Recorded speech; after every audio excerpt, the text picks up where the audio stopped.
Bhojpuri film जगत से जुड़ल हर ताजा तरीन खबर सबसे पहले जाने खातिर भोजपुरिया आर्यन चैनल के सब्सक्राइब कर ली और घंटी के जरूर दबाई। जय हो भोजपुरिया समाज।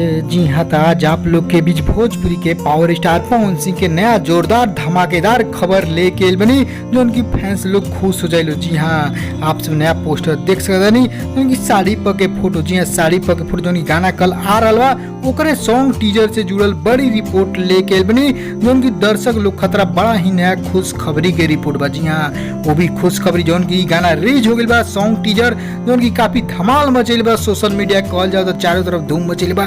फिर पवन सिंह के नया अंदाज नया स्टाइल दर्शकों के लुभा दिल बा। जी हाँ, खूब दर्शक लोग पसंद करता लो। तो आप सभी सुन सकते हैं वो टीजर जो उनकी कल आ रहा बा 6:45 सुबह में जो उनकी 4 जुलाई के। जी हाँ, तो आप सब गाना सुनने से पहले आप सब पहले टीजर देखी जो उनकी भोजपुरियन के माध्यम से सब कुछ आप सके टीजर भी देखे के मिली, पूरा रिपोर्ट जान सके कहाँ के तरह। जी हाँ, उससे पहले एक और रिक्वेस्ट करें आपसे कि यदि आप भोजपुरिया आर्यन चैनल पर नया बानी तो जुड़ जाए, सब्सक्राइब कर ली और एक घंटी के आप जो दबा दी।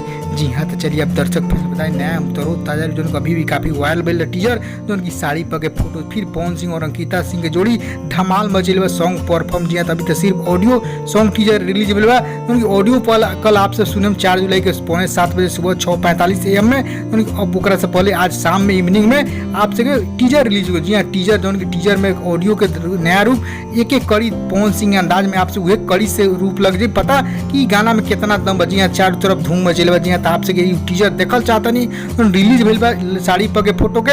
आप सब भोजपुरिया इंस्टाग्राम पेज या फेसबुक पेज पे जाके देख सकते ऊपर टीजर मिली और पवन सिंह ऑफिशियल आईडी पे टीजर मिली इंस्टाग्राम फेसबुक। जी हाँ, और यूट्यूब चैनल पर तो रिलीज नहीं है, कल यूट्यूब चैनल पर म्यूजिक वाइड के आप सब सुनी जो उनकी फुल सॉन्ग जो उनकी आप लोग कल तो सुबह 6 बजे रिलीज होंगे। जी, तो आप सब टीजर देख लेंगे कैसा। यदि नहीं तो जाए इंस्टाग्राम फेसबुक पे भोजपुरी के जरूर देखिए और फॉलो भी कर दिए। और आपकी बड़ी खबर कैसा खबर दी पसंद पड़े लाइक शेयर करें दबा के फेसबुक व्हाट्सएप चारों तरफ जाके फैंस लोग भी जान लो टीजर आगे जो भोजपुरी रिपोर्ट डाला सर यही तरह रिलेटेड हर चैनल पर नया जुड़े जरूर सब्सक्राइब करें, घंटी दबा के ऑल नोटिफिकेशन ऑल कर लें।